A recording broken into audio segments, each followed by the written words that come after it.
Hi student, இன்றைக்கி நாம் TNPSC economical லெசன்னு முக்கியமான டாபிக் தான். அதில் இன்றைக்கி 11th புக்கில் அத்தியாயம் 7 இந்திய பொருளாதாரம் முக்கியமான டாப்பிக்கு டிஎன்பிசிக்கு. இந்த லெசன் தான் நம்ம லைன் பை லைனாக இந்த லெசன் ஃபுல்லாக நம்ம பார்க்க போகிறோம் இந்த வீடியோவில். ஃபஸ்ட்டு அத்தியாயம் 7 இந்திய பொருளாதாரம். இந்த பாக்ஸில் இலக்க முறை பொருளாதாரத்தில் இந்தியா ஒரு உலகளாவிய போட்டியாளர் ஆகும் சொன்னவர் யாருன்னா சுந்தர் பிச்சை, சிஇஓ கூகுளில். நெக்ஸ்ட்டு 7.1 வளர்ச்சி மற்றும் முன்னேற்றம் என்பதன் பொருள் கொடுத்துருக்காங்க. இது என்னென்னா, ஒரு நாட்டின் பொருளாதார வளர்ச்சி என்பது பொதுவாக அந்த நாட்டின் வருமானத்தில் தான் அளவிடப்பட்டாலும் அது மொத்த உள்நாட்டு உற்பத்தியிலே குறிப்பிடப்படுகிறதுன்னு கொடுத்துருக்காங்க. ஒரு நாட்டின் மொத்த உள்நாட்டு உற்பத்தி என்பது ஒரு குறிப்பிட்ட காலத்தில், அதாவது ஒரு ஆண்டில் உற்பத்தி செய்யப்பட்ட பண்டங்கள் மற்றும் பணிகள் மொத்த பண மதிப்பை குறிக்கிறது. ஒரு நாட்டின் பொருளாதார முன்னேற்றம் என்பது பொதுவாக அந்நாட்டின் மொத்த உள்நாட்டு உற்பத்தியால் மட்டும் குறிப்பிடப்படுவதன்றி அந்த நாட்டு மக்களின் உயர்ந்த வாழ்க்கை தரம் அல்லது மக்களின் நலவாழ்வையும் உள்ளடக்கியது ஆகும். ஒரு நாட்டு மக்களின் வாழ்க்கை தரத்தின் அளவீடுகள் என்பது என்னென்னா, மனிதவள மேம்பாட்டு குறியீடு HDI, வாழ்க்கை தர குறியீடு PQLI, மொத்த நாட்டு மகிழ்ச்சி குறியீடு GNHI ஆகியவற்றை பொறுத்தது தான் ஒரு நாட்டு மக்களின் வாழ்க்கை தர அளவீடுகள். இதை பொறுத்து தான் அமையும். பாக்ஸில் மொத்த நாட்டு மகிழ்ச்சி குறியீடு. மொத்த நாட்டு மகிழ்ச்சி என்ற தொடர் 1972ஆம் ஆண்டு பூடான் நாட்டின் 4வது மன்னரான ஜிங்மே சிங்கே வாங்ஷுக் என்பவரால் உருவாக்கப்பட்டுச்சு. இது நிலைத்த முன்னேற்றம், சுற்றுச்சூழல் பாதுகாப்பு, கலாச்சார மேம்பாடு, சிறந்த நிர்வாகம் ஆகியவற்றை இது உள்ளடக்கியதாக இருந்தது. மொத்த நாட்டு மகிழ்ச்சி குறியீடு. வளர்ச்சி மற்றும் முன்னேற்றத்தின் அடிப்படையிலேயே உலக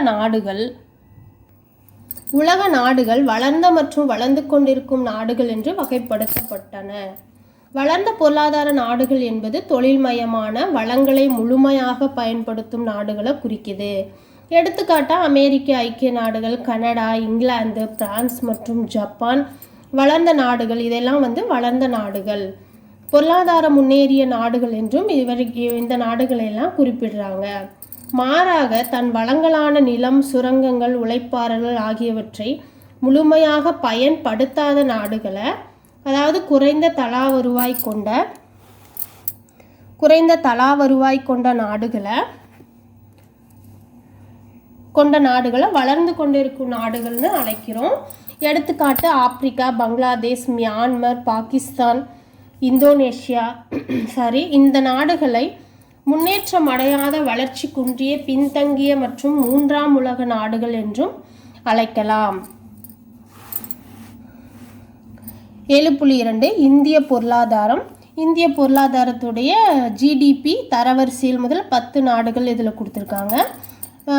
இந்த பாக்ஸில் இது பார்த்துக்கோங்க. உலகின் வலிமையான மற்றும் பெரிய பொருளாதாரங்களின் வரிசையில் இந்தியா 7வது இடத்தை பிடிச்சிருக்குன்னு இதில் இருக்குது. உலகின் வலிமையான மற்றும் பெரிய பொருளாதாரங்களின் வரிசையில் இந்தியா 7வது இடத்தை பிடித்திருக்குது. தொழில்மயமாதல் மற்றும் பொருளாதார வளர்ச்சியின் அடிப்படையில் முன்னேறி கொண்டிருக்கும் நாடுகளில் 7% பொருளாதார வளர்ச்சியுடன் ஒரு வலுவான இடத்தை அடைந்திருக்குது நமது இந்திய நாடு. நமது வளர்ச்சி விகிதம் நீடித்தாததாகவும் நிலையானதாகவும் இருப்பதுடன் வளர்ச்சிக்கான வாய்ப்புகளை பெருமளவில் கொண்டிருந்தாலும் சில பின்தங்கி இருப்பதற்கான அறிகுறிகள் காணப்படுகிறது நம்ம நாட்டில். அது என்னன்னா, முன்னேறிய நாடுகளின் இயல்புகள். முன்னேறிய நாடுகள் இயல்புகள் கொடுத்துருக்காங்க ஒரு 12 பாயிண்ட்டு. அது என்னென்னா, ஃபஸ்ட்டு உயர்ந்த நாட்டு வருமான வளர்ச்சி, செகண்ட் உயர்ந்த தனிநபர் வருமானம், உயர்ந்த வாழ்க்கை தரம், 4th முழு வேலை வாய்ப்பு, தொழில்துறையின் ஆதிக்கம், உயர் தொழில்நுட்பம், தொழில் செறிவு, தொழில் செறிவு, அதிக நுகர்ச்சி நிலை, அதிக நகர்மயமாதல், சீரிய பொருளாதார வளர்ச்சி. 11th வந்து சமூக சமத்துவ, பாலின சமத்துவம் மற்றும் மிக குறைந்த வறுமை நிலை தான். 12th என்னென்னா இயல்புகளில் அரசியல் நிலைத்தன்மை மற்றும் நல்ல ஆட்சி. இதெல்லாம் வந்து முன்னேறிய நாடுகளுடைய இயல்புகளாக இருக்குது. இந்திய பொருளாதாரத்தின் பலங்கள், இந்திய பொருளாதாரத்தின் இயல்புகள், அதில் இந்திய பொருளாதாரத்தின் பலங்கள். இந்தியா ஒரு கலப்பு பொருளாதாரம். இந்தியா என்னென்னா, இந்தியா எப்பயுமே ஒரு கலப்பு பொருளாதாரமாக இருக்குது. இந்திய பொருளாதாரம் கலப்பு பொருளாதாரத்திற்கு ஒரு சிறந்த எடுத்துக்காட்டாக இருக்குது. இதன் பொருள் தனியார் துறையும் பொதுத்துறையும் இணைந்து சீரிய முறையில் செயல்படுவது தான். ஒரு புறம் மிக முக்கியமான அடிப்படை மற்றும் கனரக தொழில்கள் பொதுத்துறையால் நிர்வகிக்கப்படுது. அதே சமயம் பொருளாதார தாராளமயமாக்கலின் விளைவாக தனியார் துறையின் வளர்ச்சி முக்கியத்துவம் பெற்றுள்ளது. இதனால் தனியார் துறையும் பொதுத்துறையும் ஒரே கட்டமைப்பின் கீழ் இணைந்து செயல்பட இது ஏதுவாக இருக்கிறது. செகண்டு, வேளாண் முக்கிய பங்கு வகிக்கிறது. இரண்டாவது எதுனா வேளாண்மை தான் முக்கியமான பங்கு வகிக்கிறது. இந்தியாவில் அதிகமானோர் வேளாண் தொழில் செய்து வருவதால் அது பொருளாதாரத்தில் முக்கிய பங்கு வகிக்கிறது. இந்தியாவில் 60% மக்கள் தங்கள் வாழ்க்கை ஆதாரமாக வேளாண்மை மற்றும் வேளாண் சார்ந்த நடவடிக்கைகளில் ஈடுபடுகிறார்கள். இந்தியாவில் 17% மொத்த உள்நாட்டு உற்பத்தி வேளாண் துறையிலிருந்து தான் நமக்கு கிடைக்கிறது. இந்தியாவில் 17% மொத்த உள்நாட்டு உற்பத்தி வேளாண் துறையிலிருந்து நமக்கு கிடைக்கிறது. இந்த பாக்ஸில் பாருங்கள், G20ல் உள்ள உலக நாடுகள் இந்த பாக்ஸில் கொடுத்துருக்காங்க, பார்த்துக்கோங்க. இந்தியாவில் 17% மொத்த உள்நாட்டு உற்பத்தி வேளாண் துறையிலிருந்து தான் கிடைக்குது. பசுமை புரட்சி, பசுமை மாறா புரட்சி மற்றும் உயிரி தொழில்நுட்ப கண்டுபிடிப்புகளால் வேளாண்மையில் தன்னிறைவு அடைந்ததுடன் அல்லாமல் உபரி உற்பத்தியும் அடைந்திருக்கு நம்ம இந்தியா. பழங்கள், காய்கறிகள், வாசனை பொருட்கள், தாவர எண்ணெய், புகையிலை, விலங்குகளின் தோல் போன்ற இந்திய பொருட்கள் பன்னாட்டு வாணிபத்தின் மூலம் நமது பொருளாதாரத்திற்கு வலு சேர்க்கிறது. இவைகள் எல்லாம். நெக்ஸ்ட்டு, வளர்ந்து வரும் சந்தை. தேர்டு, முன்னேறி கொண்டிருக்கும் நாடுகளிடையே இந்தியாவின் சந்தை பிற நாடுகளுக்கும் பல்வேறு வாய்ப்புகளை வழங்கி தான் வருது. நிலைத்த உள்நாட்டு உற்பத்தியை தொடர்ந்து தக்க வைத்து கொண்டிருப்பதால் பிற நாடுகள் வெளிநாட்டு நேரடி முதலீடு மற்றும் வெளிநாட்டு நிறுவன முதலீட்டாளர் வழியாக முதலீடு செய்ய பெரும் ஆர்வம் காட்டி வருகின்றன.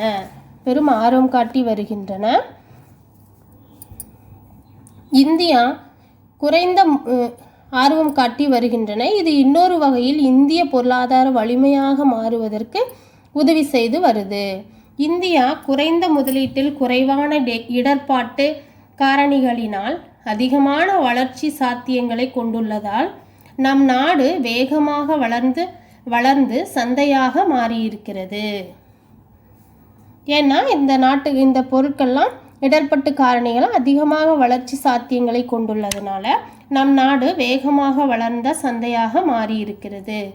4th, வளர்ந்து வரும் பொருளாதாரம். உலக பொருளாதாரத்தில் மொத்த உள்நாட்டு உற்பத்தியில் 7வது இடத்தையும் நம்ம நாடு 7வது இடத்தையும் வாங்கும் சக்தியில் 3வது இடத்தையும் பெற்றுள்ளது. உலக பொருளாதாரத்தில் மொத்த உள்நாட்டு உற்பத்தியில் 7வது இடத்தையும் வாங்கும் சக்தியில் 3வது இடத்தையும் நம்முடைய நாடு பெற்றுள்ளது. விரைவான பொருளாதார வளர்ச்சியின் விளைவாக இந்திய பொருளாதாரம் G20 நாடுகளில் இடம்பெற்றுள்ளது.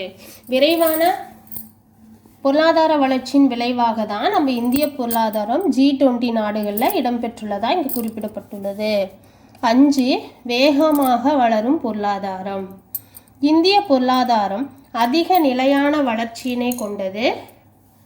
2016-17 சீன மக்கள் குடியரசு நாட்டிற்கு அடுத்தபடியாக மொத்த உள்நாட்டு உற்பத்தி 7.1% பெற்றதன் வாயிலாக உலகின் வேகமாக வளர்ந்து வரும் நாடுகளிடையே இந்தியா மிக வேகமாக வளர்ந்து வருகிறது என்பதை காட்டுகிறது. 6. வேகமாக வளரும் பணிகள் துறை. இந்தியாவில் மொத்த உள்நாட்டு உற்பத்தியில் பெரும் பங்கு பணிகள் துறையின் பங்களிப்பாக இருக்கிறது. தகவல் தொழில்நுட்பம், BPO போன்ற தொழில்நுட்ப சேவைகள் பேரளவு வளர்ச்சி பெற்றிருக்கு. இவை பொருளாதார வளர்ச்சிக்கு பெரும் பங்கு வகிக்கின்றன. இத்தகைய வளர்ந்து வரும் பணிகள் துறைகள் நாட்டை உலக அளவில் கொண்டு செல்லவும் மற்றும் பணிகள் துறையின் பிரிவுகளை உலகம் முழுவதும் பரவ செய்யவும் இது துணை நிற்கிறதா குறிப்பிட்டிருக்கு. நெக்ஸ்ட்டு 7th பேரளவு உள்நாட்டு நுகர்ச்சி. நமது நாட்டின் வேகமான பொருளாதார வளர்ச்சியின் காரணமாக மக்களின் வாழ்க்கை தரம் உயர்ந்துள்ளதுன்னு சொல்லியிருக்காங்க. உள்நாட்டு நுகர்வு பொருட்களை வாங்குவது பெருமளவு அதிகரித்திருக்குது. வாழ்க்கை தரம் உயர்ந்ததால் மக்களின் வாழ்க்கை முறை மாறியுள்ளது. 8th நகரப்பகுதிகளின் விரைவான வளர்ச்சி. நகரப்பகுதிகளிலும் விரைவாக நம்ம நாடு வளர்ச்சி அடைஞ்சிருக்குன்னு இந்த பாக்ஸில் இந்த பேராவில் கொடுத்துருக்காங்க. பொருளாதார வளர்ச்சிக்கான அறிகுறிகளில் நகரமயமாதல் முக்கிய அறிகுறி ஆகும். முக்கியமான அறிகுறி நகரமயமாதல்னு சொல்லியிருக்காங்க. சுதந்திரத்திற்கு பின்னர் நகர்ப்புறங்கள் விரைவான வளர்ச்சி பெற்று வருகின்றன. மேம்பட்ட போக்குவரத்து மற்றும் தொடர்புகள், கல்வி மற்றும் சுகாதார வசதிகள் நகரமயமாதலை மேலும் விரைவுபடுத்துகின்றன. இதெல்லாம் எதுனா கல்வி, சுகாதார வசதிகள், போக்குவரத்து, தொடர்புகள் இதெல்லாம் நகரமயமாதலை அது இன்னும் அதிகப்படுத்துகிறதுன்னு இந்த பேரால இருக்குது. நெக்ஸ்ட்டு நிலையான 9th ஒன்று நிலையான பேரளவு பொருளாதாரம். உலக நாடுகளில் இந்தியா ஒரு நிலைத்த பேரளவு பொருளாதார நாடு என்பதை தொடர்ந்து நிரூபித்து வருவதை புள்ளி விவரங்கள் நமக்கு காட்டுது. நடப்பாண்டில் பொருளாதார ஆய்வறிக்கை இந்திய பொருளாதாரத்தை நிலைத்த, உறுதி வாய்ந்த, சிறந்த எதிர்காலம் கொண்ட பேரியல் பொருளாதாரத்திற்கான சொர்க்கம் என்று குறிப்பிடப்படுகிறது. சரி, பொருளாதார ஆய்வறிக்கையின்படி 2014-2015க்கான மொத்த உள்நாட்டு உற்பத்தி வளர்ச்சி வீதம் 8% இருக்கும் என நிர்ணயித்து இருந்த போதிலும் உண்மையான வளர்ச்சி அதைவிட சற்று குறைவாக 7.6% இருந்தது. இதன் மூலம் இந்தியா ஒரு நிலையான பேரளவு பொருளாதார வளர்ச்சியுடையது என நிரூபித்து வருகிறதா சொல்லியிருக்காங்க. 10th ஒன்று மக்கள் தொகை பகுப்பு. இந்தியா மனித வளம் இளைஞர்களால் நிரம்பியுள்ளது. இந்தியாவுடைய மனித வளம் இளைஞர்களால் நிரம்பியுள்ளது. இதன் பொருள் இந்தியா அதிக அளவு இளைஞர்கள் எண்ணிக்கையை கொண்டுள்ளது. இதன் பொருள் என்னென்னா, அதிகமாக நம்ம நாட்டில் இளைஞர்கள் அதிகமாக இருக்கிறது தான் அந்த எண்ணிக்கையை தான் கொண்டுள்ளது. இளைஞர்களே வளர்ச்சியின் அடிப்படை. இளைஞர்கள் தான் நம்ம நாட்டின் வளர்ச்சியின் அடிப்படைன்னு சொல்லியிருக்காங்க. இந்திய இளைஞர்களின் திறமை மற்றும் அவர்களுக்கு வழங்கப்படும் பயிற்சியின் காரணமாக பொருளாதார வளர்ச்சி உச்சத்தை எட்டியுள்ளது. நாடு உச்ச வளர்ச்சி அடைவதற்கு மனித வளம் ஒரு முக்கிய பங்கு அளிக்கிறதுன்னு சொல்லியிருக்காங்க. மேலும் இது வெளிநாட்டு முதலீட்டையும் வெளிநாட்டு வேலை வாய்ப்புகளையும் ஈர்க்கிறது. இந்திய பொருளாதாரத்தின் பலவீனம். இது வரைக்கும் நம்ம இந்திய பொருளாதாரத்தின் பலன் பார்த்தோம்.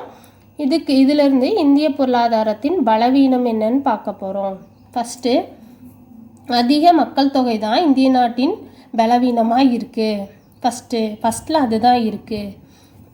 சரி, ஏன்னா மக்கள் தொகை பெருக்கத்தில் இந்தியா சீனாவிற்கு அடுத்தபடியாக 2வது நாடாக இருக்குது. வரும் காலத்தில் சீனா மக்கள் தொகையையும் மிஞ்சிவிடும் போல இருக்குது நம்ம நாடு. மக்கள் தொகை வளர்ச்சி வீதம் இந்தியாவில் அதிகமாக இருப்பதால் அது இந்திய பொருளாதார வளர்ச்சிக்கு பெரிதும் தடையாக இருக்கு. மக்கள் தொகை அதிகரிப்பு ஒவ்வொரு 1000 பேருக்கு 1.7 என்ற வீதத்தில் தான் அதிகரிக்கிறது. ஆண்டுதோறும் ஏற்படும் மக்கள் தொகை பெருக்கம் ஆஸ்திரேலியாவின் மொத்த மக்கள் தொகைக்கு சமமாக இருக்குது. நம்ம நாட்டில் ஒரு வருஷத்தில் ஏற்படுகிற மக்கள் தொகை பெருக்கம் ஆஸ்திரேலியாவுடைய மொத்த மக்கள் தொகைக்கு சமமாக இருக்குன்னு இதில் சொல்லியிருக்காங்க. நெக்ஸ்ட்டு ஏற்றத்தாழ்வு மற்றும் வறுமை. இதுதான் இரண்டாவது பலவீனம். இந்திய பொருளாதாரத்தின் இரண்டாவது பலவீனம் ஏற்றத்தாழ்வு மற்றும் வறுமை. இந்திய பொருளாதாரத்தில் ஏற்றத்தாழ்வு மற்றும் வறுமை இந்திய பொருளாதாரத்தில் பொருளாதார ஏற்றத்தாழ்வு நிலை நீடிக்கிறது. அதிக அளவில் வருமானம் மற்றும் சொத்துக்களை பெற்றிருக்கும் 10% இந்தியர்கள் சொத்துக்கள் மேலும் அதிகரிக்கும் வண்ணம் உள்ளது. இது சமூகத்தில் மீதமுள்ள அதிக அளவு மக்களின் வறுமை நிலை அதிகரிப்பதற்கும் வறுமை கோட்டிற்கு கீழ் உள்ளவர்கள் வீதம் அதிகரிப்பதற்கும் காரணமாக இது அமைகிறது. பணக்காரர்கள் தொடர்ந்து பணக்காரர்களாகவும் ஏழைகள் தொடர்ந்து ஏழைகளாகவும் நீடிக்கின்றனர். இதுதான் இரண்டாவது பலவீனம். தேர்டு, அத்தியாவசிய பண்டங்களின் விலை உயர்வு. மொத்த உள்நாட்டு உற்பத்தியில் நிலையான வளர்ச்சி மற்றும் வளர்ச்சி வாய்ப்புகள் இருந்த போதும் அத்தியாவசிய பண்டங்களின் விலை தொடர்ந்து உயர்கிறது. இந்த தொடர் விலை ஏற்றத்தால் வாங்கும் சக்தி குறைவதோடு மட்டுமல்லாமல் இது நிரந்தர வருமானம் இல்லாத ஏழை மக்களையும் இது பாதிக்குது. ஃபோர்த்து, உள்கட்டமைப்பு பலவீனம். கடந்த 10-20 ஆண்டுகளில் உள்கட்டமைப்பு வளர்ச்சியில் படிப்படியாக முன்னேற்றம் காணப்பட்டாலும் மின்னாற்றல், போக்குவரத்து, பண்டங்கள் பாதுகாப்பு, பெட்டகம் போன்ற அடிப்படை கட்டமைப்பு வசதிகள் இன்றளவும் பற்றாக்குறையாக தான் நம்ம நாட்டுக்கு உள்ளது. ஃபிஃப்த் ஒன்று, வேலைவாய்ப்பு உருவாக்க திறனற்ற நிலை. அதிகரித்து வரும் இளைஞர்களின் எண்ணிக்கைக்கு ஏற்ப வேலைவாய்ப்பு வசதியை அதிகரிப்பது அவசியமாயிருக்கிறது. உற்பத்தியில் ஏற்படும் வளர்ச்சி வேலைவாய்ப்பை உருவாக்குறது இல்லை. எனவே இந்திய பொருளாதாரம் வேலைவாய்ப்பற்ற வளர்ச்சி என்ற பண்பை கொண்டுள்ளது. இந்திய பொருளாதாரம் என்ன பண்பை கொண்டிருக்குன்னா வேலைவாய்ப்பற்ற வளர்ச்சி என்ற பண்பை கொண்டுள்ளது. சிக்ஸ்த் ஒன்று, பழமையான தொழில்நுட்பம். வேளாண்மை மற்றும் சிறு தொழில் நிறுவனங்களில் தொழில்நுட்ப நிலை இன்னும் பழமையானதாக தான் இருக்குது, வழக்கொழிந்ததாகவும் உள்ளது. இதுவும் நம்ம இந்திய பொருளாதாரத்தின் பலவீனமாக தான் கருதப்படுது. நெக்ஸ்ட்டு முக்கியமானது தான் இதுவும். இந்தியாவின் மக்கள் தொகை போக்குகள். மக்கள் தொகை அம்சங்கள் பற்றி அறிவியல் நெறிப்படி படிப்பதே மக்கள் தொகையியல் எனப்படும். இந்திய மக்கள் தொகை போக்கின் பல்வேறு கூறுகளாக இருக்காங்க. ஃபஸ்ட்டு மக்கள் தொகை அளவு, வளர்ச்சி வீதம், பிறப்பு மற்றும் இறப்பு விகிதம், மக்கள் தொகை அடர்த்தி, பாலின விகிதம், வாழ்நாள் எதிர்பார்ப்பு, எழுத்தறிவு விகிதம். நெக்ஸ்ட்டு அட்டவணை 7.1 மக்கள் தொகை அளவு இதில் கொடுத்துருக்காங்க பாருங்கள். 1901 23.84 கோடியாக இருந்திருக்கு. அதுக்கப்புறம் அப்படியே அதிகமாகி 2011 121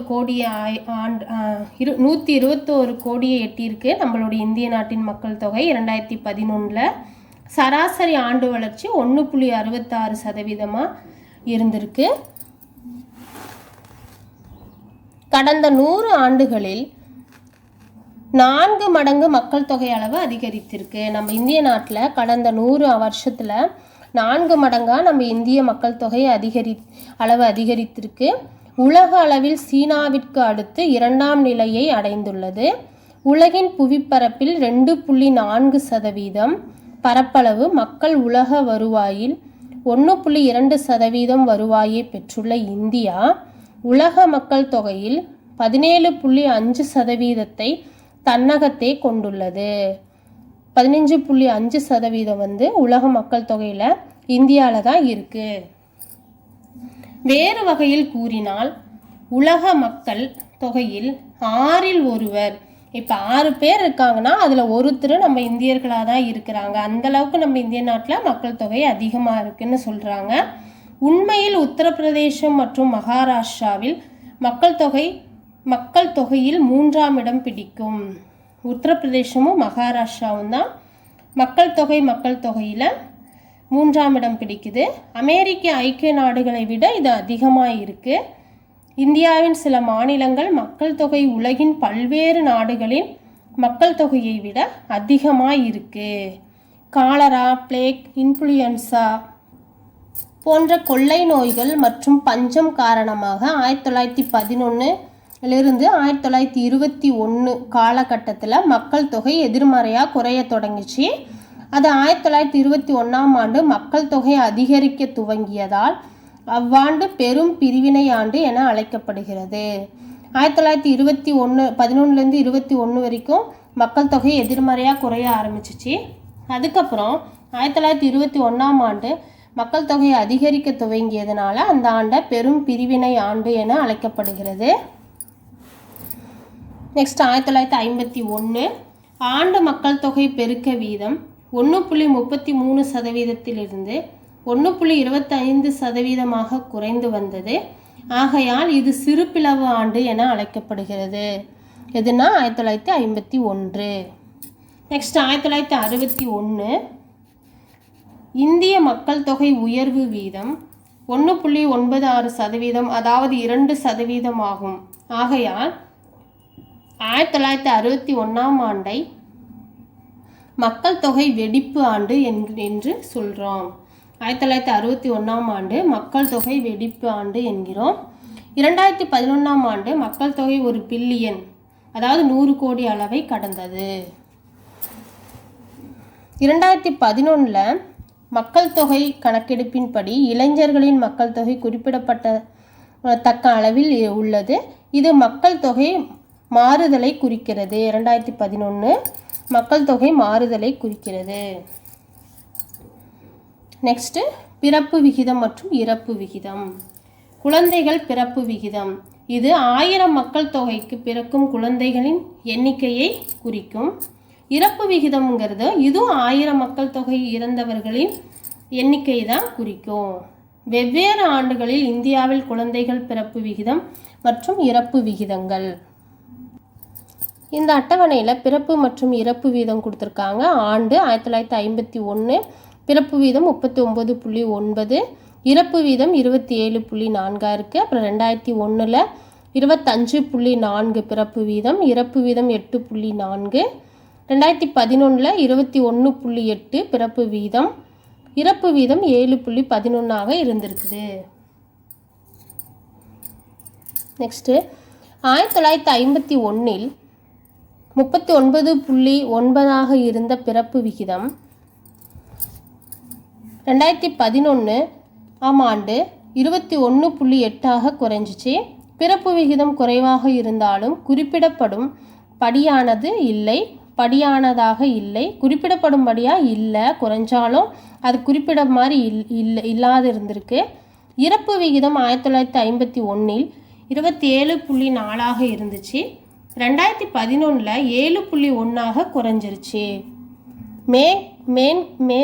மேற்கண்ட அட்டவணை பிறப்பு விகிதத்தின் குறைவானது இறப்பு விகிதத்தில் குறைவை விட குறைவாக உள்ளதை நமக்கு காட்டுகிறது. நெக்ஸ்ட் கேரளா மிக குறைந்த பிறப்பு விகிதத்தையும், அதாவது 14.7, மற்றும் உத்தரப்பிரதேசம் 29.5 அதிக அளவு பிறப்பு விகிதத்தையும் கொண்டுள்ளது. பிறப்பு விகிதம் கம்மியாக இருக்கிறது கேரளா, அதிகமாக இருக்கிறது உத்தரப்பிரதேசம். மேற்கு வங்காளம் மிக குறைந்த இறப்பு விகிதத்தையும், மேற்கு வங்காளம் மிக குறைந்த இறப்பு விகிதத்தையும் 6.3, ஒரிசா மற்றும் இறப்பு விகிதத்தை 9.2 கொண்டுள்ளது. அதிக இறப்பு விகிதத்தை ஒடிசாவும், குறைந்த இறப்பு விகிதம் மேற்கு வங்காளமும் கொண்டுள்ளது. மாநிலங்களிடையே 10 ஆண்டுகளில் 2001 2011 வரைக்கும் பீகார் அதிக மக்கள் தொகை பெருக்கத்தையும் கேரளா குறைந்த பிறப்பு விகிதத்தையும் கொண்டுள்ளது. பீகார் தான் அதிக மக்கள் தொகை பெருக்கத்தையும் 2001லேருந்து 2011 வரைக்கும் கேரளா குறைந்த பிறப்பு விகிதத்தையும் கொண்டுள்ளது.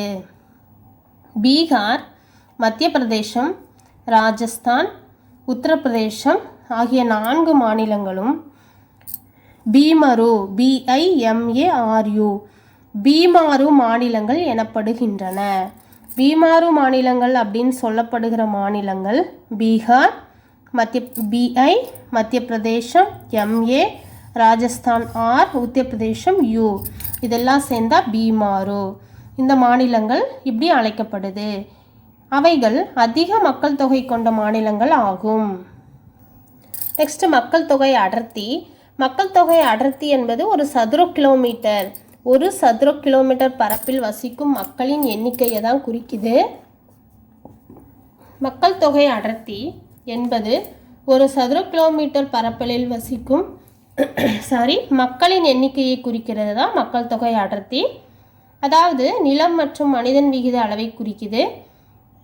மொத்த நிலப்பரப்பு மாறாதிருக்கும் போது அதிகரிக்கும் மக்கள் தொகையானது மக்கள் தொகையின் அடர்த்தியை அதிகரிக்கிறது.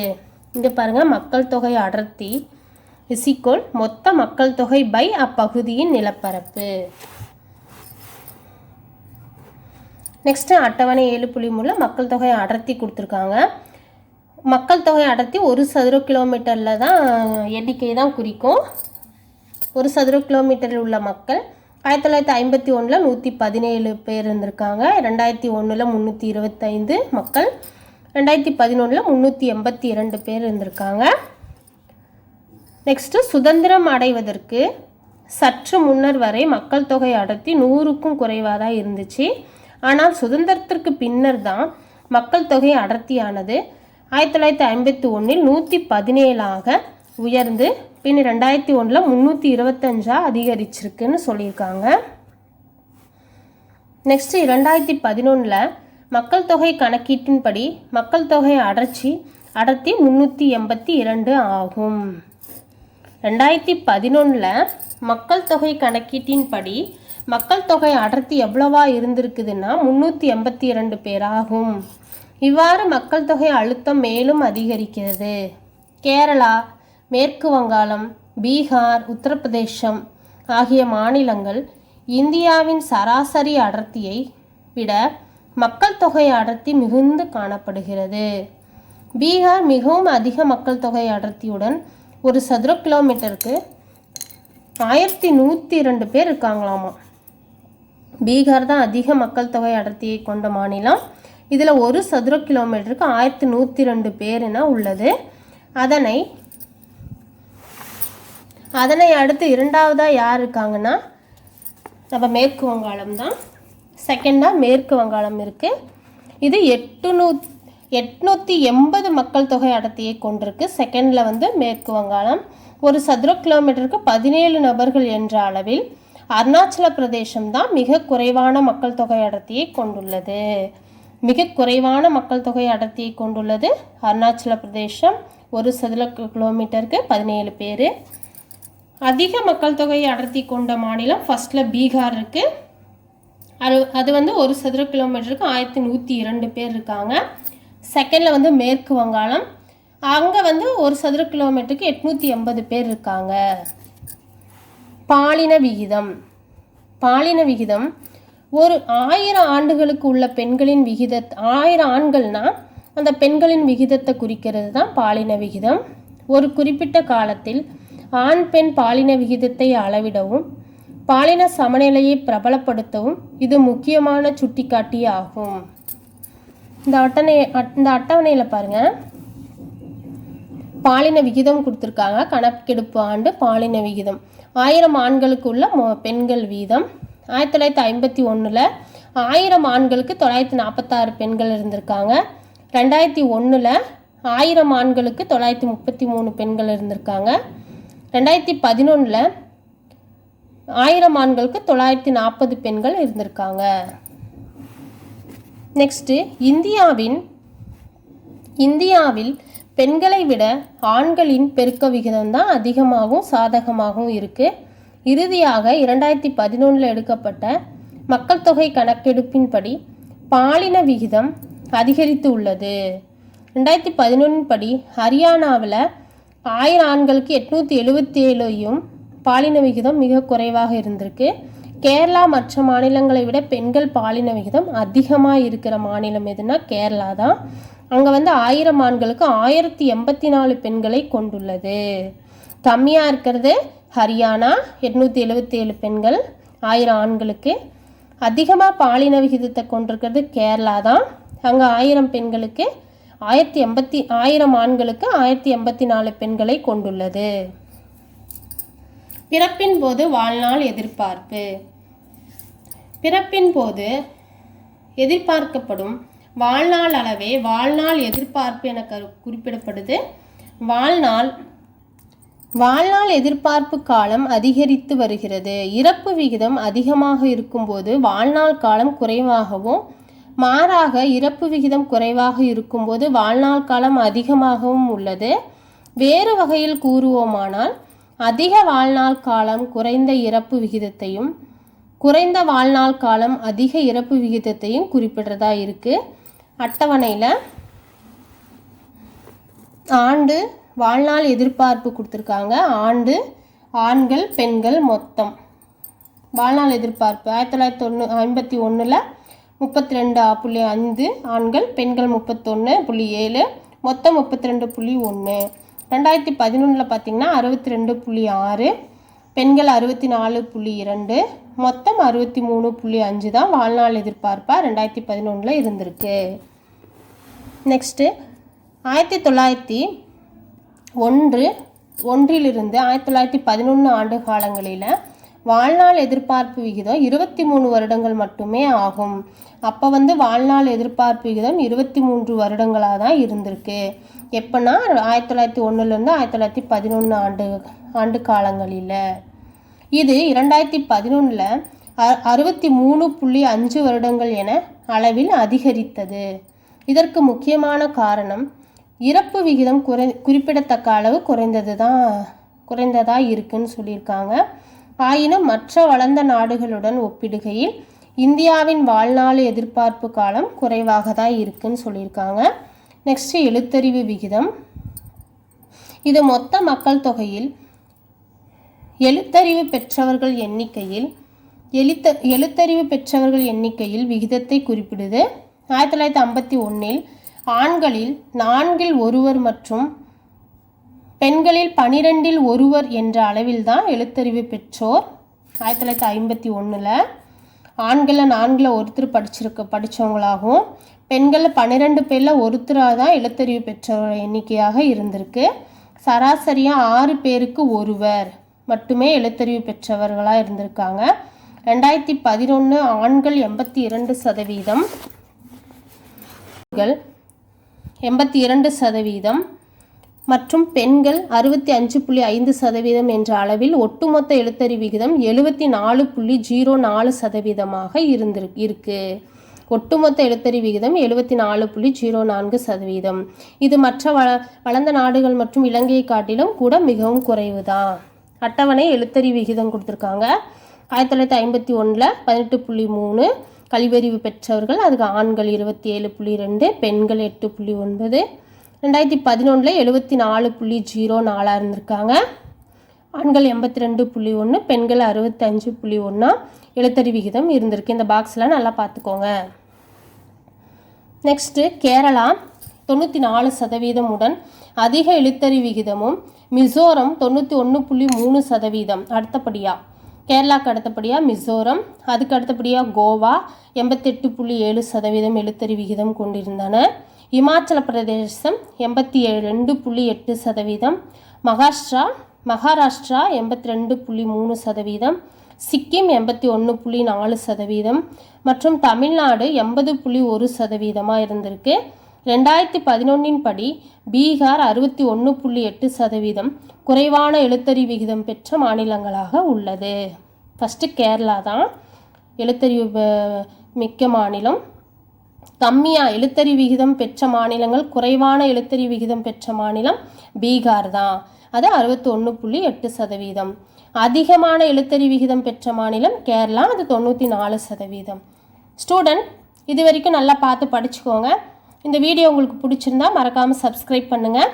உங்கள் விருப்பங்களை கமெண்ட் பாக்ஸில் தெரிவிங்க.